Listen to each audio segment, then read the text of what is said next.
Good morning, student. This is the second part of the lesson one, how, when, and where. Now, before starting the new topic, I would like to revise you the previous topic. First is what is history? History is a study of the past events, and that is much more than memorizing the dates. Why history is important to us?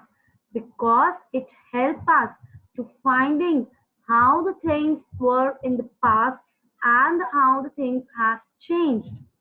How important are the dates? Earlier, history was associated with the string of dates. This was because history used to keep a track of battles and the big events. At present, history is wider concept.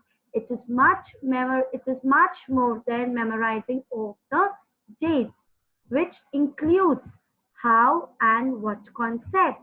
For example, how people earned their livelihood, what did they produce, and what did they eat. Now, which dates?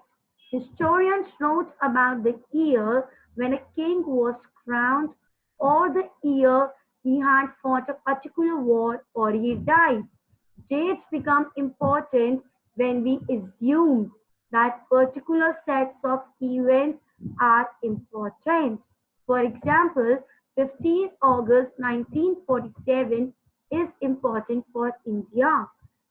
14th August 1947 is important for the Pakistan. Now, today's topic, how do we periodize? Prior to the British rule, Indian history classification was done in the three parts: ancient history, medieval history, modern history. Ancient history was about 4000 BC to AD 500. Medieval history was about AD 500 to AD 1500. Modern history, AD 1500 to till present. The term AD, that is Anno Domini, which means in the year of the Lord, when the Jesus was born.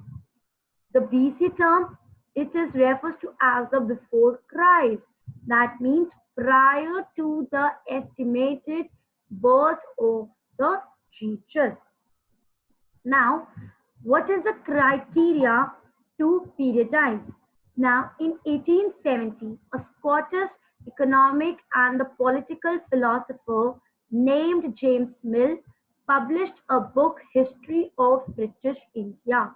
In this book, the Indian history is divided into the three periods: Hindu, Muslim, British. According to him, before the Britishers took over India, there were Hindu and Muslim rulers who used to exploit India. They used to fight among themselves. They used to exploit the natural resources as well as human resources. Further, he strongly believed that India strongly believed in the caste system, multiple religions, superstitions, etc. Therefore, he felt that only British rule could civilize India and teach them ethics, manners, arts, and laws. Next, what is colonialism? Colonialism, it refers to a practice of acquiring full or the partial control over another country. Now, which control? It could be a political control or economical control. And it's exploiting that country economically, that is financially, taking the advantage of the weak political condition of the country, that is India. They established their rule. They subjugated local Nawabs and rulers. Secondly, they successfully eliminated competition from the other European powers like French, who had the similar ambitions on the India to control India.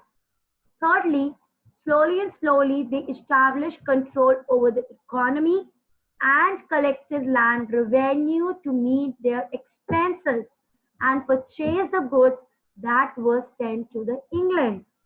Slowly and slowly, they brought gold and silver to buy the goods.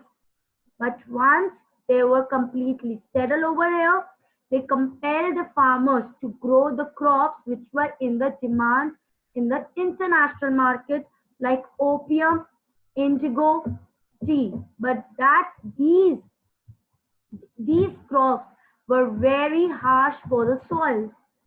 And the last, British rule also brought changes in the values and taste, customs, their practices in the India. The rest of the topic we are going to study in the next video. Thank you very much.